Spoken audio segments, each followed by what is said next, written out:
Hello and welcome to another episode of India and Global Lab. Today we have with us Professor Aviva Chomsky. She is an American teacher, historian, author, and activist. She teaches history and Latin American studies at Salem State University and has authored and edited numerous books, including Central America's Forgotten History, A History of the Cuban Revolution, and Undocumented, How Immigration Became Illegal. Her recent book is Is Science Enough? 40 Critical Questions About Climate Justice. Professor Chomsky, welcome to India and Global Lab. Thank you for having me here. It's a pleasure. I wanted to start with climate change. Every year we get reports after reports, and the picture is gloomier and gloomier. And we have a more recent report from the IPCC. And all this has sort of generated actions among activists, social scientists, climate scientists, humanists, and so on one hand. On the other hand, it has sort of created some sort of fatalism, hopelessness, as if the problem is much bigger than what we can do. And I was reading through your book, and I felt that the book raises questions of ethics, morality, justice, but it also calls for action. It generates hope that ordinary people can do something. So why don't we start with that? Tell us what we can do about this sort of massive problem of climate change. Well, one thing that I argue in the book is that while individual actions have a place, and often when people say, what can we do? They're thinking of what can we do? What can I do on an individual level? Like, oh, should I buy an electric car? Should I, get a heat pump for my house? Should I go vegan? Go vegan. And one thing that I argue in my book is that while we do need to change our individual behavior, changing individual behavior is not political activism and is not going to change the system, and it's more important than individual changes in behavior is how we can use our conceptions of how our behavior has to change to push for much larger scale change, because the change has to happen on a larger scale. So I don't see those two things as contradictory. I see them as complementary, but I think that emphasizing only the individual, what can I do, kind of pushes people into a hole that takes them away from political activism. Like they can say, well, the big problem is way too big for me to solve, so I'm just going to try to solve it on my individual level. And that actually becomes a way of perpetuating the system, because you think, okay, now I'm doing this now. And in fact, the more you try to do on an individual level, the more time it takes. And, really reducing our individual consumption, like the best way to reduce your consumption is not to be born at all, right? But like, here we are, we need to do something. And just like eliminating your individual impact on the planet is much less significant than the kinds of larger scale changes that we need to push. At the same time, the kinds of larger scale changes that we need to push for mean that those of us who live in the global north are going to have to reduce our consumption drastically. And we need to argue for and push for and force policies that make us all reduce our consumption. So being able to imagine life with greatly reduced consumption and talk about and plan for and enact ways that our society can greatly reduce its consumption, they're all intertwined. But I really think another piece of this is how much we need to listen to the global South, where people already consume far less than we do here. And, consumption means emissions, right? Everything that we consume causes emissions. So if we listen to people in the global South who already consume, most people in the global South, not the super rich of the global South, obviously they consume on global North levels, but the vast majority of people in the global South who consume at far more sustainable levels, and many people in the global South consume less than they need to consume to meet their basic human needs. So listening to the people in the global South, both about the need to meet their their basic human needs and about how one can live really differently than we live here. But to think about how can we organize a society around meeting basic human needs instead of around increasing consumption for the planetary 1%. So the question of global South is very important because there seems to be a sort of divergence or a gap between how climate activists engage with the problem in the global North and what we see in most parts of the global South. In the global South, the environment ecology movement is more around resources, around hydroelectric power, around land resources, and so on. And the question of emission may not necessarily have come as much as it has become an issue in the global North. So, and there's the question of consumption itself. When large parts of the global South, from Colombia to Central Indian forest, people don't have electricity, or even a house that needs concrete, which means emitting emissions. How do we then think about a sort of universal idea of, or how do we create a universalist politics around the issue of climate change, which is indeed global, that the art is global? Well, I mean, you said that perhaps activists in the global South are not thinking so much about emissions. And in a way, that's very logical because the emissions are coming from the global North. So most people in the global South and most countries in the global South actually do not need to reduce their emissions, because if we look at, if we take as a goal what the 2015 Paris agreements said, that we want to limit global warming to 1.5 degrees centigrade, right? If we parse that out, okay, so what does that mean in terms of how much more CO2 can we emit and stay within that limit? And then we divide it among the people of the planet. It comes out to about 1.6 tons of CO2 per person on the planet per year is what we can emit if we want to stay within that limit. And these figures are actually from about a year and a half ago, so it's probably gone down a little bit from now because we're so far overshooting the limit right now. But if we say 1.6 tons, so in the United States, we emit per capita about 17 tons per person per year. So it's really important for us to be thinking about how are we going to reduce our emissions to that globally fair level of what does every person have the right to emit. If you look at a country like India, well, your per capita emissions are 1.6 tons a year per person. Now, of course, those are not equally divided in India. They're not equally divided in the United States either. But it's really the United States that needs to be thinking about reducing its emissions. And I should say there's a very small number of other countries, mostly with very small populations, that have emissions as high as the per capita emissions as high as the United States. Even most industrialized countries, if we look at, say, Europe and Japan, per capita emissions are about half the level they are in the US.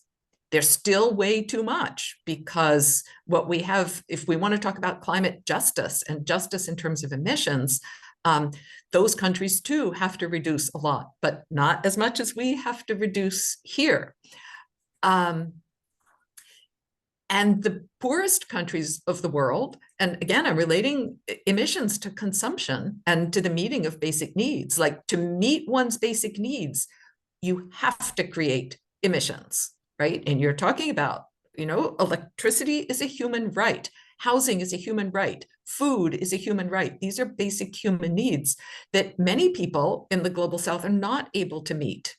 So they may have extremely low emissions, lower than India's per capita, and many people in India have lower than 1.6 tons a year also. But most of the people with extremely low emissions also are not meeting their basic human needs. So it's really a question of distribution. So it's clear why governments in the global South are more concerned with, well, not all governments, but should be more concerned with what kind of economic development can we have that meets basic human needs while remaining within planetary boundaries. While in the global north, and that means some people are going to have to increase their consumption to have their basic human needs met. If we look at the global north, what we should be most worried about is how can we reduce our excess consumption so that without failing to meet basic human needs, which I should also say, all of the countries in the global north also fail to meet basic human needs of their entire populations. There are people in the global north whose basic human needs are not met. But how can we dramatically decrease our excess consumption, and redistribute so that we are actually meeting everybody's basic human needs. And that needs to be thought about at a national level and as a planetary level. But obviously the priorities in different parts of the world and among different groups of people are going to be different. But I mean, I think it's totally right that the global north needs to be thinking about how to reduce our total emissions. Unfortunately, we're only approaching this, even under the Biden administration, in the narrowest of terms, in terms of what they're calling like the clean energy transition, that still is planned to heavily rely on the extraction of resources from the global South. So, the Biden administration has conceptualized emissions reduction through a clean energy transition. And like one of the most egregious places where we see this happening is in the production of electric cars. So we want to keep industrial production going as much as possible. We want people to drive their individual cars as much as possible. And we want to have access to third world resources and the exploitation of people and land in other parts of the world in order to maintain our colonial levels of consumption and production. And I think we need to think about colonialism both in terms of how the natural resources of the global South have fueled the industrialization of the global North and the high consumption levels of the global North. But also what some people are calling the colonization of the atmosphere. That the global North has claimed for itself the right to take over the atmosphere and contaminate it with our emissions. So like the global South has a right to emit also. It's not just the global North, and that colonial mindset is reflected in governments of the global North's attitudes towards resources, but also in their attitudes towards emissions and their assumptions that that the consumption disparity has to continue and that the global North is going to continue to be high consumers. Right.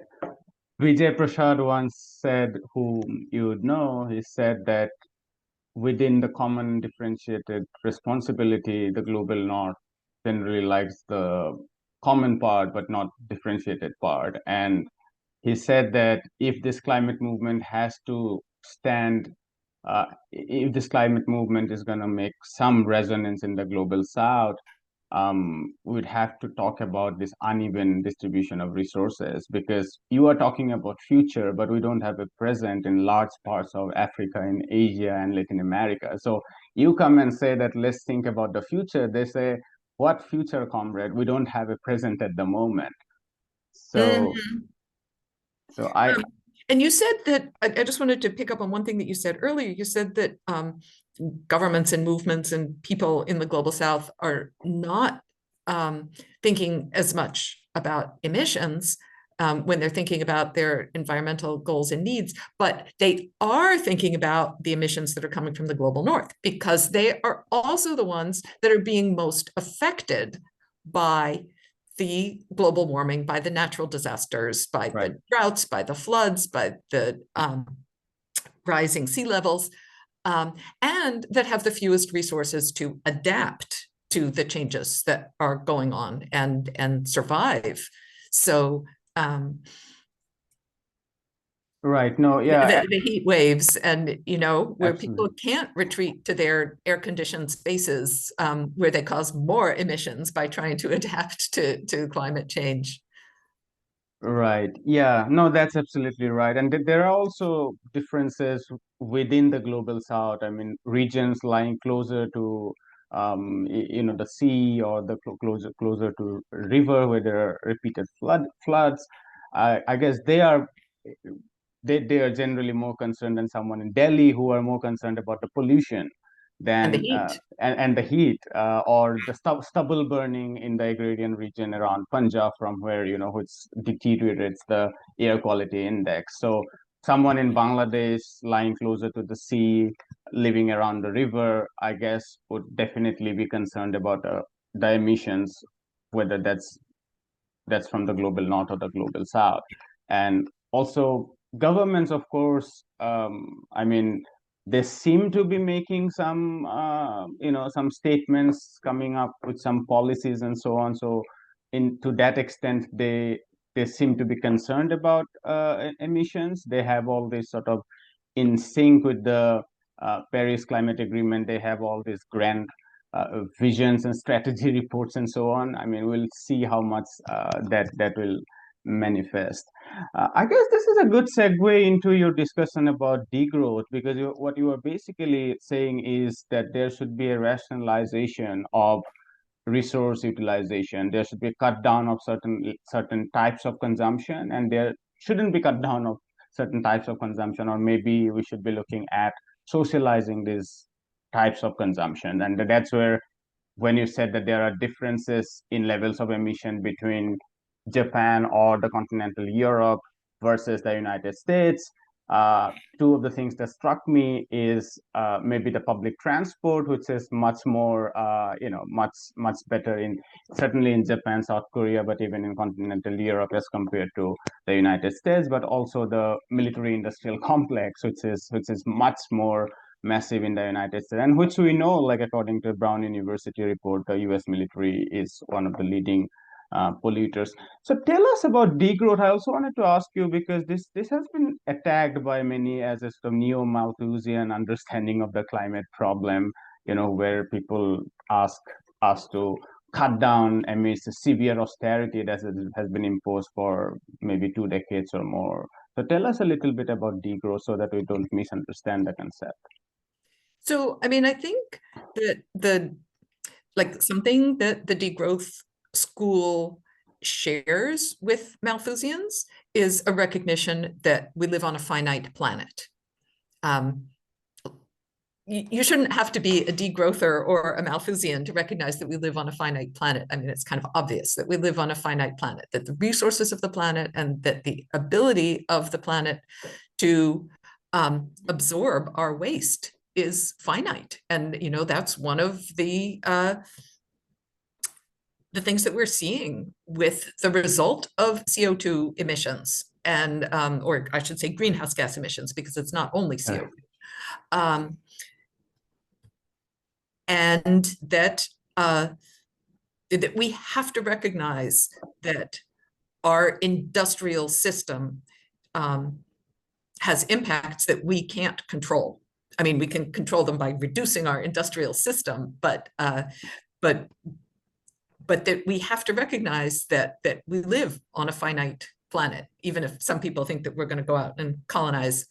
But you know, the entire industrial system is actually also has been based for the last 500 years on the idea of constant expansion. Like industrialization and colonialism are two sides of the same coin. That is, Europe and the United States industrialized through their colonial expansion and the racial and colonial ideologies that have gone along with it, that like somehow we are the parts of the world that deserve to overuse the resources of the rest of the world. And we have to do that through a lot of conquest and devastation of the rest of the world. So, but I think the big difference between the degrowth school and the Malthusian school is that the Malthusians think that it's poor people who have to be eliminated. And the Malthusians were very worried about population, about reproduction among the poor and against any kind of redistribution for the benefit of the poor. The degrowth school is exactly the opposite. The degrowth school is worried about the consumption of the rich and the whole, well, I'll talk a little bit more about the economic growth part specifically, but just to stick with the philosophical part for a minute, that degrowth is all about redistribution and basic human needs and using the finite limits. That how do we devise an economic system that redistributes, recognizing the ecological limits of the planet that we all share? How do we redistribute in a way that prioritizes the social floor or the basic human needs of everyone? So if Malthusian policies are aimed at repressing the poor, degrowth policies are aimed at repressing the rich in the name of redistribution. But just to talk more about the sort of technical part of degrowth, that is, you know, capitalist economics is based on the idea of economic growth. And a lot of socialist systems have also adopted this idea of economic growth, that we just have to keep making the pie bigger and producing more and more stuff. So, you know, this system of production and consumption has a lot of problematic aspects to it. One is depressions, right? Like economic depressions.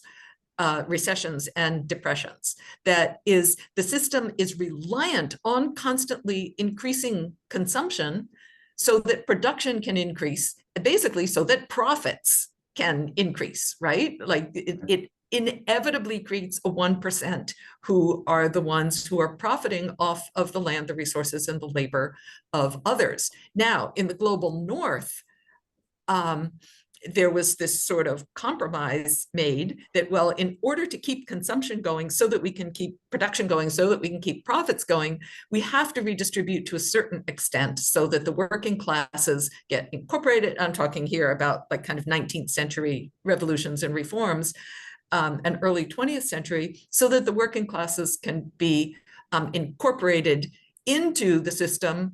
They get the vote, they get protective legislation, we get minimum wages, so that the working classes can keep consuming so that the system can keep going. And this especially we see in response to the depression of the 1930s in the industrialized countries. Like you know, we saw political reforms before that, but especially, you know, the sort of New Deal style social welfare state that was developed to different extents and in different ways, but that like capitalism really can't work without a strong public sector and public regulation and creation of a social welfare system. But that stops at the borders of the global north. And when the global south, countries of the global south have tried to do something like that, because the industrial system is also an extractive system. And if you can't, and it has relied on extraction from the global South, and that means the exploitation of land and labor and resources and contamination. Like we export our trash and our toxic waste to the global South, right? So when the global South has tried to make these kinds of changes and reforms, the global North has stepped in and said, absolutely not, that's not for you. But the other thing is that it wasn't just those series of the reforms, but what you mentioned before, the military-industrial complex. That is, the government becomes an incentivizer of production by consuming military hardware and software and material of all different sorts, by employing huge numbers of people, basically to create destruction. And then you have to have wars to use up these things. So you have an excuse, and you have to have cold wars so that you convince people to keep paying taxes, to keep producing these things. And, even in my so-called blue state of liberal Massachusetts, the entire economy of the state is dependent on military production. So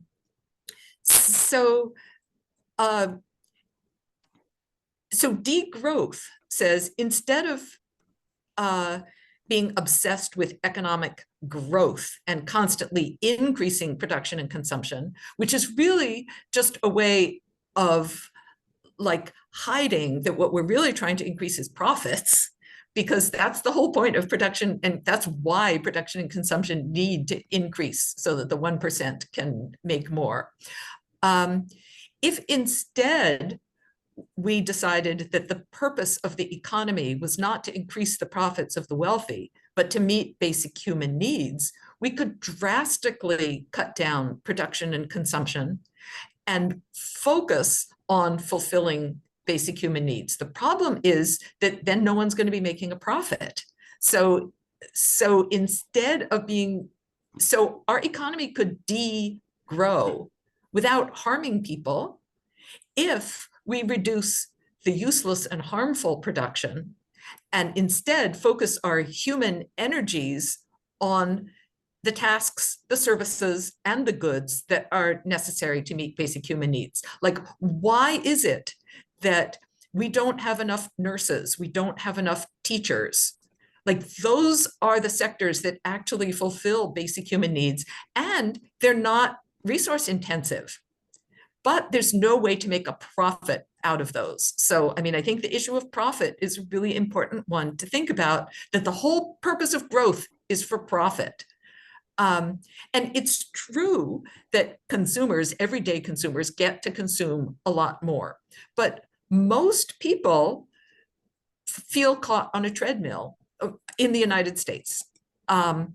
And you see this in the results of polls, and I see this among my students, feel caught in a treadmill where, yes, they keep getting more and more stuff, and they kind of like that, but they're struggling to meet their basic human needs: housing, healthcare, food. They feel like they are barely surviving week to week, month to month, paycheck to paycheck to meet their basic human needs, even as they have way too much of gadgets and things that they don't really need. So yeah, I think that degrowth economics and the recognition of planetary boundaries, they're sort of two sides of the same coin. And the recognition of planetary boundaries, degrowthers share with Malthusians, but the commitment to the understanding that the purpose of an economy is to meet basic human needs. And, before capitalism, and still today in, most peasant agricultural societies, they are being exploited and extracted from, but throughout world history, most economies have, especially small-scale economies, have been based on meeting basic human needs. And of course, with advances in medicine, for example, basic human needs have increased from, the Stone Age. And that's why I say that things like access to healthcare, access to electricity, but much less electricity, are basic human needs that our global economy should be focusing on meeting. But if you look at a small scale tribal or peasant society, basically it is focused on meeting basic human needs, and often at the same time that resources are being extracted through taxation and through conquest and through forced labor from those societies. And that is, still looking at Central America, for example. You see that conflict today between people who are struggling to meet their basic human needs through their own production, what people call food sovereignty, in a context where basic social services are not accessible, things like schools and healthcare, and where there's continued extraction from those subsistence economies.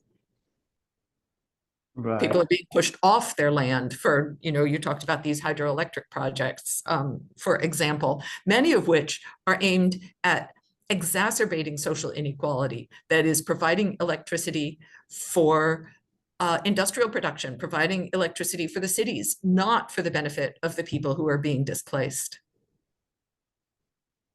I guess you write somewhere about the sort of ability to have more and more iPhones in the United States and parts of the global north while not having access to essential healthcare and so on. And I guess the sort of pandemic was this sort of it made these contradictions very apparent, that it was during the lockdown where these care work and nursing work and so on sort of became transparent in the sense that we realize how important they are, and then kind of David Graeber's bullshit jobs were the one which sort of could be temporarily suspended. I also wanted to just respond to the depression problem, because that's very important. I have been reading Keynes, and Keynes was writing in the context of depression, and all he was obsessed with is how to keep the economy going. And of course, he came up eventually that it is investment that is the key that would lead consumption and growth of the economy.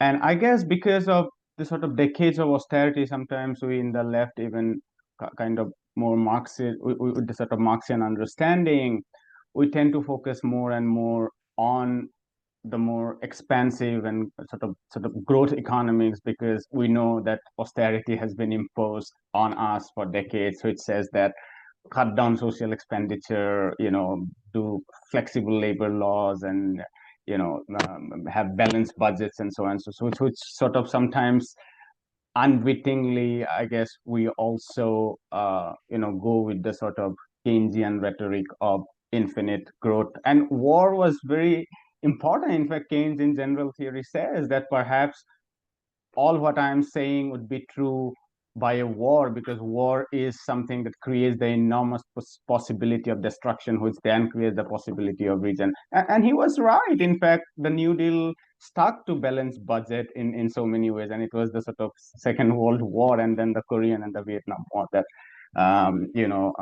gave the US the ability to expand in a sort of more Keynesian sense.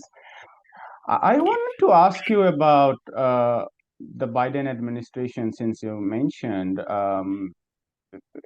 the, he showed some hopes initially. I mean, of course, with the pandemic, there was some increase in public expenditure, but he also made some. We'll come to the issue of immigration, where he showed hopes, but you have eventually criticized. Tell us about how do you look at this Sanders plan and the Green New Deal plan in Europe? Because now some economists say that there are more tax subsidies to energy companies in that Green New Deal than anything else. And we know in 2022, the five great energy companies had a profit of $200 billion. Amidst all this rhetoric of Green New Deal and everything that's going on. So how do you look at these two plans? Okay. Before I do that, I just wanted to respond to what you were saying Please. right before, if that's okay. Give me another Yeah, chance sure. for Yeah. that. Um, you talked about countries like India being focused on growth and like the Marxist left being focused on growth. And I did just want to mention that in the 20th century, um, Marxist-inspired revolutions have taken place almost entirely in agricultural, third world, global South, countries of the global South that actually do need a certain amount of economic growth, that need to increase their production and consumption levels in order to meet basic human needs. The United States does not need to increase its consumption and production levels. It needs to greatly decrease and redistribute. But one reason for that that commitment of Marxist-led revolutions to state-led economic growth is because they've occurred in countries with such low levels of production and consumption that it has been necessary to raise those. But another piece of this, and this will lead me into my talking about the Green New Deal, is that when we think about depression and lower levels of growth or degrowth, we think, well, people are going to lose their jobs. And that is one of the biggest problems of a depression, right? Is that people don't have work and they can't purchase what they need to fulfill their basic human needs. But that is sort of assuming that it's a capitalist economy, because like our utter dependence on our jobs and on working, the average work week is way over 40 hours a week now in the United States, right? Even though supposedly it was reduced. We have to do that, one, because we have no security. We have no way to take care of our children, for our children to be educated, into the college level, to take care of our health needs, to take care of our retirement, to know that we will survive after we stop working, except our jobs. So we're all brainwashed into thinking we have to work more and more because that's the only way we can meet our basic human needs. But if we're talking about a societal transformation where those basic human needs are guaranteed, they shouldn't be dependent on a job. If we could work 10 hours a week and have those guarantees of social services, and having guaranteed social services also helps you consume a lot less. And you used the example earlier of public transportation. Like if we had a truly functioning public transportation system, and public transportation is one of the reasons why Europe and Japan have such lower emissions levels than the US, because we are such a car oriented. I mean, it's not the only factor, but it's like an example of how investment in the public sector can lead to greatly reduced emissions by lowering consumption in ways that a lot of people may instinctively think, oh, but I have to have my car. But, if you spend a few months living in a city that has great public transportation, you realize pretty quickly that life without a car is so much better if there are public resources that mean you don't need to have one. So, you asked about the Green New Deal, and I think that jobs has been such a key element of the Green New Deal. So that's how I am making a transition or connecting these two. But I also want to point out that the terminology of the Green New Deal has kind of been abandoned both by the Biden administration and by the EU. So what the EU proposed very deliberately was a Green Deal. They took out the new. They took out the social services, the social welfare part of it that referred back to the New Deal of the United States, and are just calling it a Green Deal. And what Biden has done has been to a large extent the same thing. What Biden would have wanted to do if he didn't have to deal with the Joe Manchins and the Republicans, I can't say.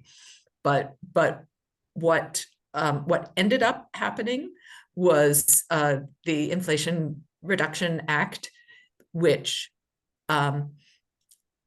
is definitely, so I mean, I think there's been a kind of a shift in Europe and the United States where starting in the early 21st century, all of the emphasis in international climate deals and commitments was about creating financial instruments.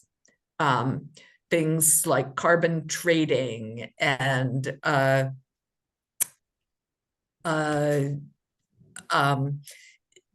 offsets. And so this huge investment in keeping the status quo, but creating new financial sectors that could profit off of the status quo. And all of that creation and investment, and that was really the main theme in the Paris Accords as well, voluntary emissions reductions through a lot of kind of shady dealing of carbon trading, where emissions don't really go down. But that what the Green New Deal, which was an initiative from below initially, called for much more profound structural change, and that, okay, all this financialization is not working, but what remained in the actual policies is huge investments in what's called clean or alternative energy, green energy. Now, I'm going to have to say something that seems kind of contradictory about clean and green energy. One is that we need it, and two is that alone it is not the solution. And unfortunately, all of our eggs have been put in the clean energy basket, and there's some real problems with that, even while it is absolutely necessary to shift away from fossil fuels and into clean energy. One, increasing the production of so-called, and I insist on so-called, I'll get back to that, increasing the production of so-called clean energy doesn't necessarily decrease the use of fossil fuels unless other measures are taken at the same time, one of the main ones of which is decreasing energy use altogether. So the energy transition has to have two sides. One is changing sources, and the other is reducing use. Because if you add new sources to the mix while increasing energy use, fossil fuel use is going to increase also. And I mean, we really see this. And again, it's a result of compromise and the need to get through Congress. But the United States is still not only allowing, but also funding, publicly funding increases in fossil fuel use at the same time that it's pouring a lot of money into so-called alternative energy. Why do I say so-called? Well, before I even get to that, let me just go back to jobs. That is, the social welfare part of the Green New Deal has kind of been reduced to job creation. Mm-hmm. So there's going to be new jobs in so-called alternative energy, and there are going to be union jobs, and they're going to be in the United States, and the entire redistributive or social justice or social welfare aspect of the Green New Deal has kind of been reduced to that, to jobs. This was also a big part of the AOC plan, if I'm not wrong, creation of jobs. Yes. I mean, I've followed less closely all the twists and turns of the European Green Deals, but they've been really on parallel tracks, I think. So a shift away from financialization to investment in so-called alternative energy, and with the promise of jobs and not just job guarantees, but like union job guarantees. Mm-hmm. So why do I say so-called alternative energy? And then I'm going to come back to jobs.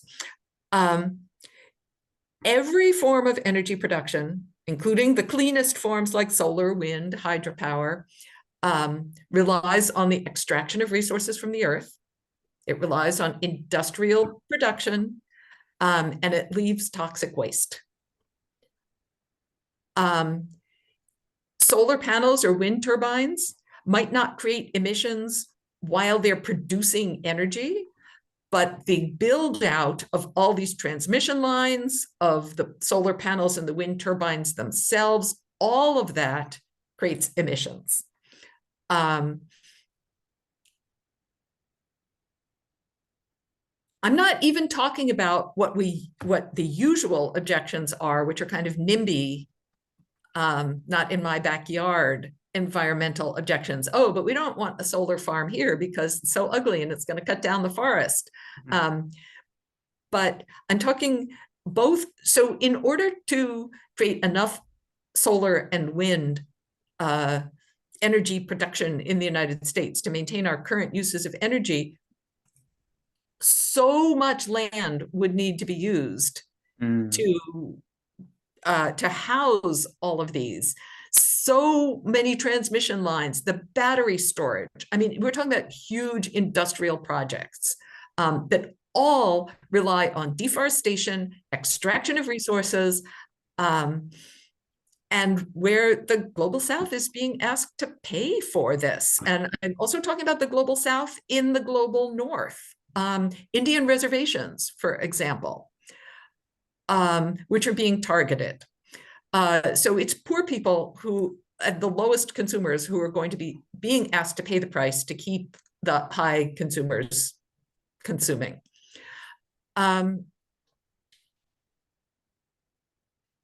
So just going back to the contradiction, yes, we need alternative sources of energy, but we need to acknowledge that no source of energy is really clean energy. Every source of energy has its costs, and that's why massive reduction by the overconsumers is really important.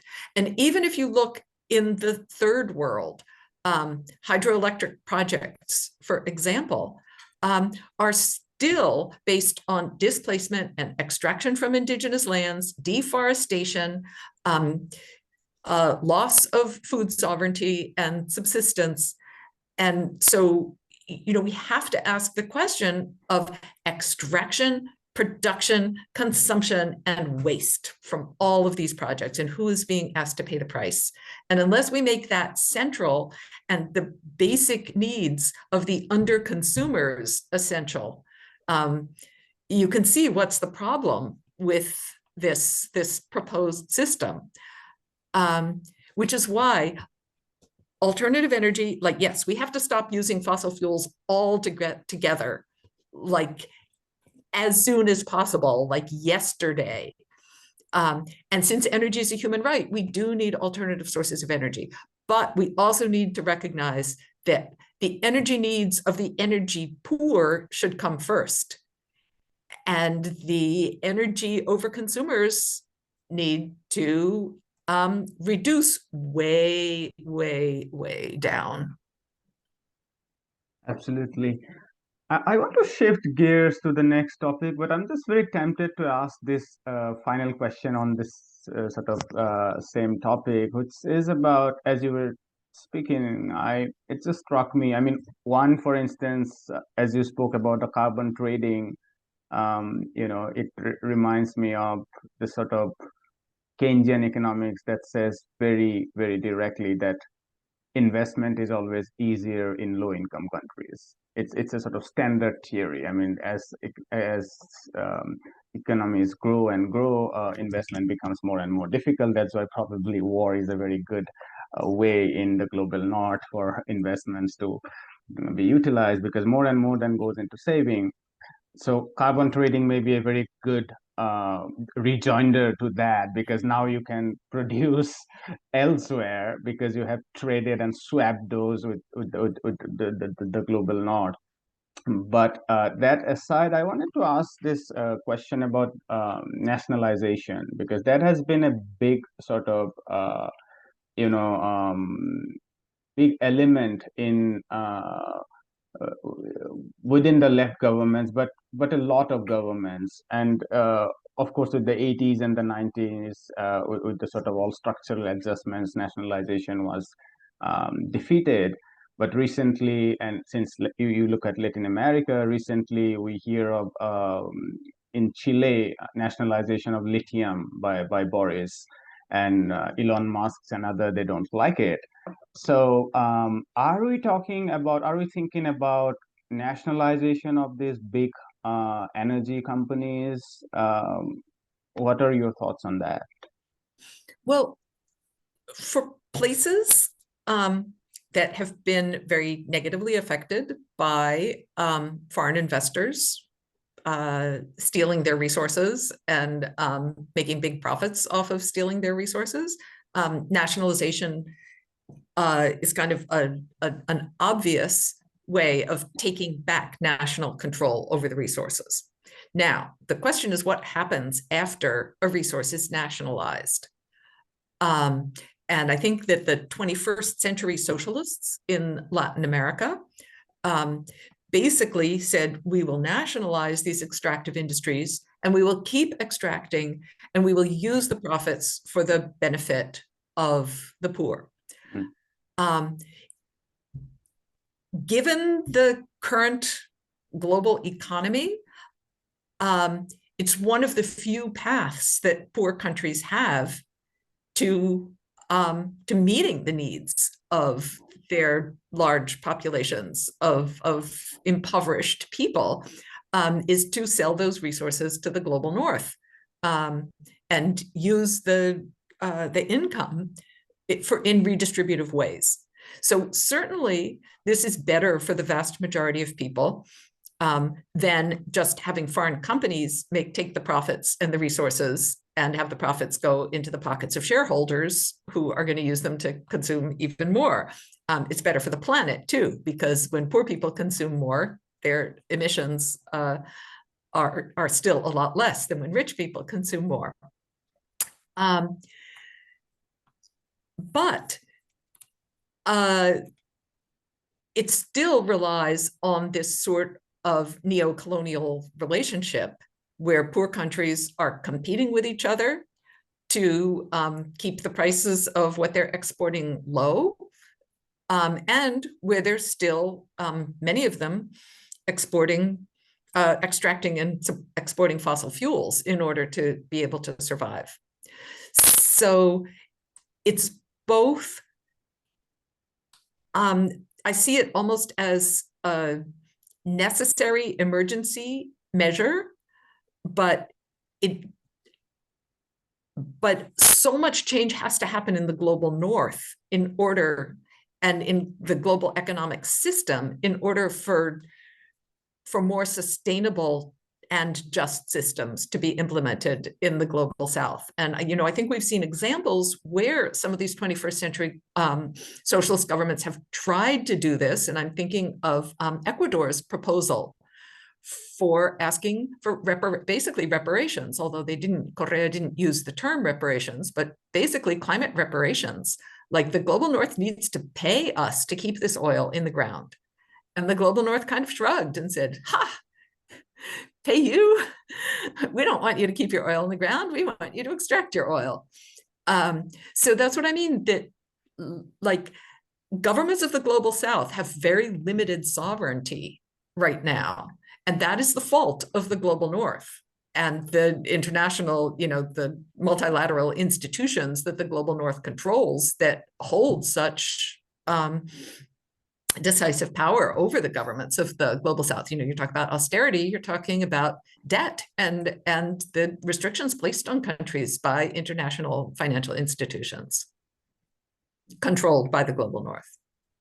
A big problem that countries in the global south, including Latin America, which you look very closely, is how to mobilize resource to effectively use it to, for its hunger alleviation program and so on and so forth. And the sort of some windfall that they got through high commodity prices in the early decade of this century is now gone. So there are increasingly more difficult problems. I mean, I'm thinking about Lula in Brazil and how important it is for him to sort of reform tax laws or come up with alternative revenues to even be able to deliver on what he has promised on. So these are the economic problems, let alone the sort of political coalition that he has struck, which hamstrings him.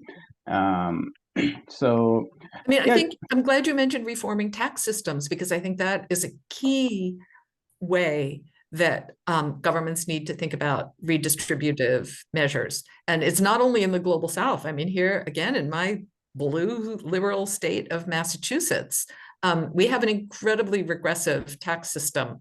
And there's been a huge citizens movement over years to reform the tax system. And it was finally passed through an initiative last year. And immediately the response of the state government is, well, now that rich people are going to have to pay more taxes, we're going to create more loopholes for them. So they're in the process of implementing new loopholes so that rich people won't really have to pay more taxes, even though it was voted on and won overwhelmingly. and what do we do with the global north energy corporations? Do we just tax them? I mean, if at all we can, because in the global north, the sort of corporations are so strong that it's sort of it's almost madness to even talk about nationalization or even socialization to some extent. I mean, unless we are talking about just better wages, which is they may be willing, like it's sort of Microsoft willing to pay benefits and better wages to its employees so that it can, you know, it can keep on extracting resources, and energy corporations can do that as well, although they don't do that often. Like mining companies are very bad in paying very low wages to its workers, but given if they are forced, we might be able to increase wages in mining companies and petrochemical companies. But what more can we do? Can we stop them from extracting resources apart from maybe able to impose tax on them? Because they seem to be very powerful and the Mhm. governments seem to be very weak relatively. And even in our crippled public sector, um, a lot of our public sector is also privatized. It works through public-private partnerships. So, I teach at a public university, but state funding for our public university has gone down to like 8% of our budget.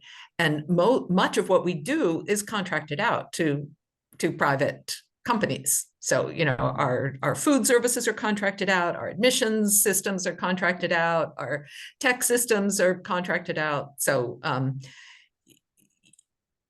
you know, uh, what we mean by the public sector, like it practically means nothing anymore because everything has devolved into through these austerity measures, which have happened not only in the global South, but also in the global North. And, even our public transportation, much of it, all of the components of it are contracted out to other private companies. So, that's when we talk about nationalization or the public sector, we need to make the public sector a lot more public, but we also need to make it a lot more democratic because often the public sector can be just as untransparent and as the private sector is and have as little actual popular input or control over how it works. So the democratization of our political systems, I think, has to be another piece of the puzzle of uh, the creation of actually public sectors that actually function in the interests of the public. Absolutely. I can't believe that we have exhausted 1 hour. So I'm just thinking that probably we can discuss your book on Cuban Revolution some other time. Like when you have time, we can do another round of sessions. And if you have like 10 minutes to extend, then we can just round up with a discussion on immigration. But if you have to really go, then we can take it up in that later session. Whatever you prefer. I can Uh, stay for 10 more minutes if you prefer, but if that oh, would just make this too long, we can do no, Cuban we immigration are and fine with that. We are fine with the session. So maybe we can take just 10 more minutes and wrap up the immigration part and then do one full session on your book on Cuban Revolution because I really enjoyed the book, learned a lot from that. And as someone on the left, we have sort of special interest, if you like, in the book. So we would like to discuss that in more detail. So I actually became interested in your work through immigration, and your writings on that. I come from this province called Assam in India, a small province in the northeast where which has been, the borders used to be very porous. Borders between Bangladesh and India used to be porous, but not anymore. And so the whole sort of reactionary politics in my home state was built around the issue of immigration. And of course, we know about the problem of Rohingyas in Myanmar. Now the whole world is sort of has gone crazy about the military government clamping down on Aung San Suu Kyi, which is good, but I mean, we should speak out against that. But most people never spoke out against what she did against the Rohingya people, displacing hundreds of thousands. I mean, Bangladesh alone took more than 700,000, maybe even more. And you write more on Latin America. So I wanted to ask you, we used to read a lot in the New York Times and the liberal corporate media about immigration during the Trump era because of his very deliberate restrictive policies and how that led to some very dramatic fall in numbers. But ever since the Harris-Biden administration came, we don't hear much unless it's a sort of massive tragedy in the Mexican border recently. We don't hear a lot. But you wrote about it. So tell us about what's going on since the Biden-Harris administration has come to power. Well, the Biden-Harris administration came in with a much more liberal-sounding rhetoric around immigration. Trump raised a lot of hackles with very racist-sounding language about immigrants, which some people liked and some people disliked. But of the liberal population, just kind of breathed a sigh of relief. Okay, now we don't have to listen to those awful things that Trump used to say. Biden says, we love immigrants. But beyond the rhetoric, the Biden administration has actually kept in place most of the exclusionary policies of the Trump era. And you can see that with what's happening at the border. And even what Biden is doing right now as the COVID era restrictions, which Biden kept in place, that Biden is, as those are set to expire in May, Biden is pushing through new regulations that basically are going to make it impossible for anyone to apply for asylum at the border, which is a clear violation of international law and U.S. Law also that has accepts the tenets of international law. But the other thing about when Biden and Harris came in, they talked a lot about the root causes of migration and being poverty, violence, and corruption as being the root causes of migration. And in Central America. In Central America, yeah. In a sense, that is correct. But what they neglected to ask is what are the root causes of poverty, violence, and corruption? Because if you just say poverty, violence, and corruption, it looks like, wow, the Central American countries are really, as Trump would say, expletive countries. I don't know what kind of language we're allowed to use on your program, but everyone knows what Trump said about countries that he didn't like.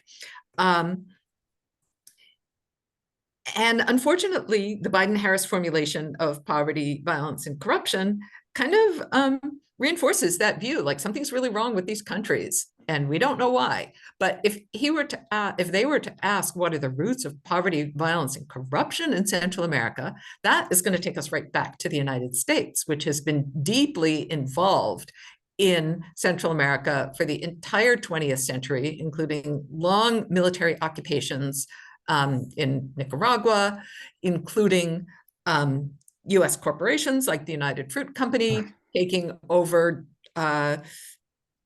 significant portions of these countries' land, of support for military dictatorships and coups over and over and over again in these countries, and the crushing of any attempts, whether it's in the 1920s, the 1930s, the 1950s, the 1970s, the 1980s, on the part of Central Americans to solve their own problems. That's why they haven't been able to solve their own problems, because of US utter domination. If there's any place in the world that has been dominated by the United States, it's Central America.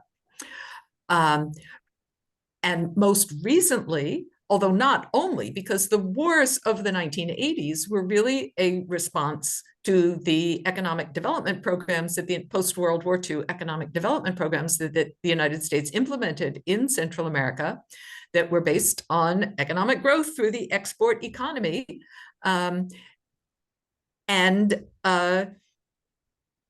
Which has been Central America's downfall since 1492.